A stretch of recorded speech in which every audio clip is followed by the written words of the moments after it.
Social media জুড়ে যখন makeup আর্টিস্টদের খারাপ অভিজ্ঞতার ঝড় উঠেছে, তখন আমি আমার একটা সুন্দর মিষ্টি অভিজ্ঞতার কথা শেয়ার করতে চলে এলাম তোমাদের সাথে।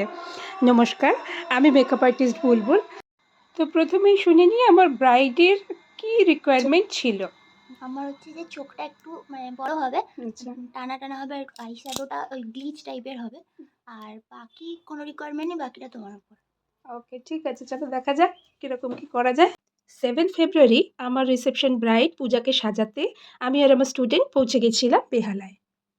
আচ্ছা, ওর মাথায় টিস্যু দেখে চমকে ওঠার কিছু নেই কিন্তু, কারণ ওর মাথায় গোলা সিঁদুর পরানো ছিল, যার কারণে সাজানোর সময় আমার সারা হাতে সিঁদুর লেগে খুব একটা সমস্যা হচ্ছিল। তো ভিডিওতে উপস্থিত থাকা পূজার ননদই এই সমাধানটা বের করে দেয়। এরপর এন্ট্রি হয় পূজার দিদি শাশুড়ির। ওনার রিভিউ আমার কাছে বিশাল প্রাপ্তি। সত্যি কথা বলতে কি, আমার ব্রাইড ছিল যেমন মিষ্টি, তেমনই ছিল ওর বাড়ির লোকের মিষ্টি ব্যবহার। ওর হাজবেন্ডের আন্তরিকতা তো আমি ভাষায় প্রকাশ করতে কখনোই পারবো না। আর ওর ননদ আর ঠাম্মার উপস্থিতিতে কাজটা যে আমার কখন হৈ হৈ করে শেষ করে ফেলেছি সেটা আমি টেরও পাইনি। প্রত্যেকেই ছিল ভীষণ মজার। কিন্তু এমনি সুন্দর। আমার বয়ফ্রেন্ড ছিল। মনে রেখেছে প্রশ্নটা, বুড়ি প্রশ্নটা মনে রেখেছে, ভাবলো আগেরটা। আমার ব্রাইডের শ্বশুরবাড়ির নিয়ম অনুযায়ী ওকে আমাকে গোলা সিঁদুরি পরাতে হয়েছিল।